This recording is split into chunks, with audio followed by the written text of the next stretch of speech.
The U.S. is rushing warships into position in an effort to protect Israel and presumably American forces just in case of an attack from Iran.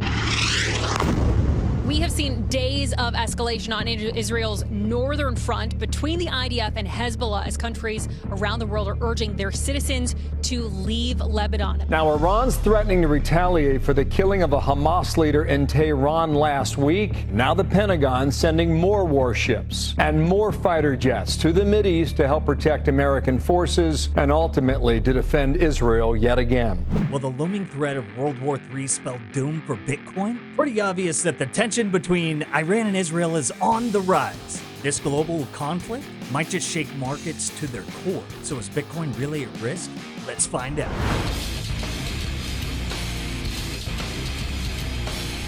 Welcome back to the most bullish Bitcoin news show on the planet. I'm your chief propagandist, Rustin. Now, before we jump in, let's set the stage. I mean, the relationship between Iran and Israel has been anything but peaceful. And recently, things have escalated even further, and it seems like tensions are at an all-time high. But how will all this affect Bitcoin? Well, in times of geopolitical instability, people are often looking for safe havens for their money. And Bitcoin is touted as one of those safe havens. It also is the money. But will this latest conflict actually put Bitcoin in jeopardy? Let's break it down. Now, to understand the current situation, we need a little backstory. The Iran-Israel conflict has roots that go way back, dating to the establishment of Israel in 1948. A certain Rothschild helped create, no less. And then, not to mention the subsequent Arab-Israeli wars. Fast forward to today, and we see a myriad of events fueling the fire from Iran's nuclear ambitions. Why is there such a fear campaign when this is exactly the Iran the CIA wanted? I got a lot of questions, and you should too. Good thing we have the legend Ron Paul. School is in session now. What if it is finally realized that war and military spending is always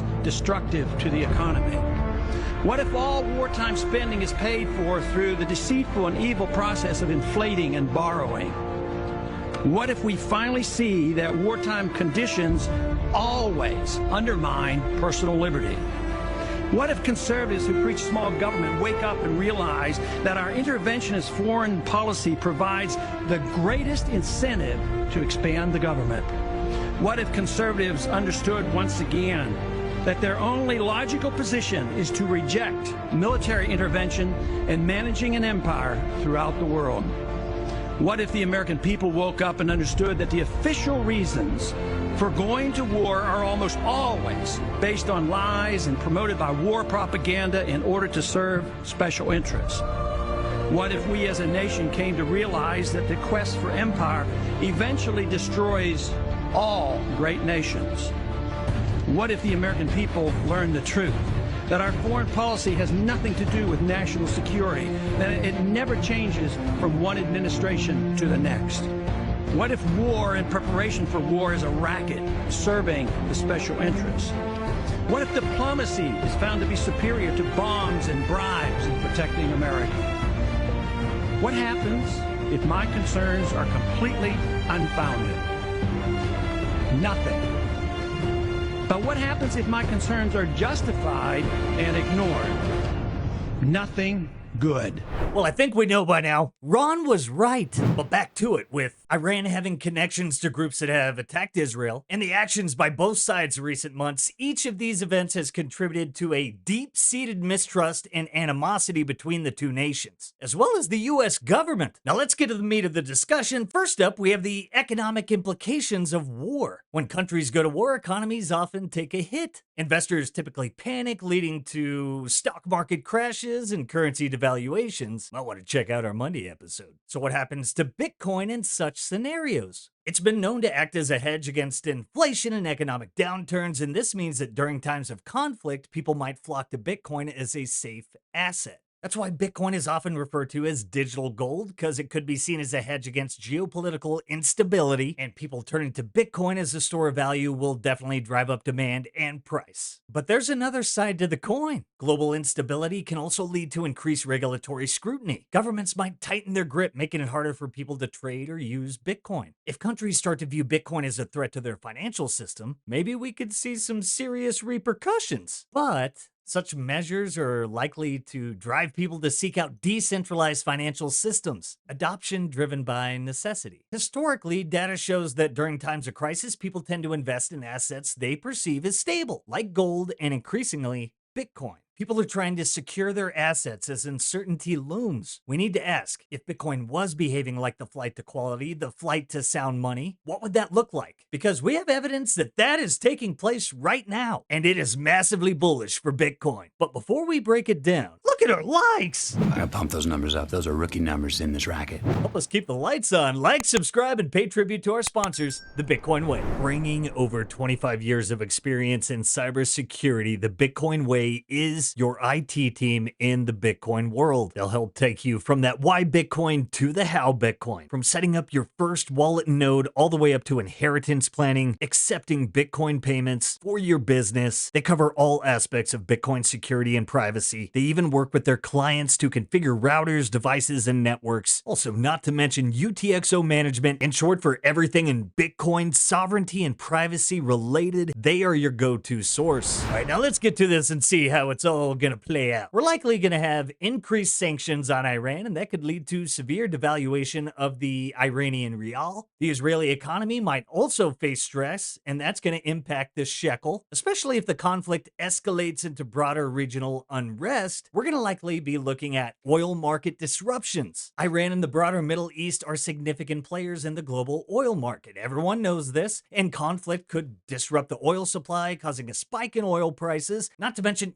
trade through the Strait of Hormuz, leading to global inflationary pressures. While rising inflation due to horrible state decisions will lead individuals to seek refuge in Bitcoin, increasing its demand and price. There's also an argument that the very nature of Bitcoin as a borderless currency might allow it to thrive in conflict scenarios. If traditional financial systems fail or become unreliable, people may turn even more to Bitcoin as a viable alternative. And guess what? They are! Look at this. 21,000 Bitcoin off of exchanges just this week. Over 400,000 Bitcoin have moved to cold storage the past month. That's a big deal. The whales continue to accumulate. Meanwhile, in clown world, the U.S. government mistakenly transferred $239 million to the Taliban. This is what we're up against. History is happening before our eyes. This is massive. So let me get this straight. We're on the precipice of both World War III and recession, which is going to force Jerome Powell and the Fed to cut rates and inject even more liquidity into the system. And you're not buying the dip with both hands?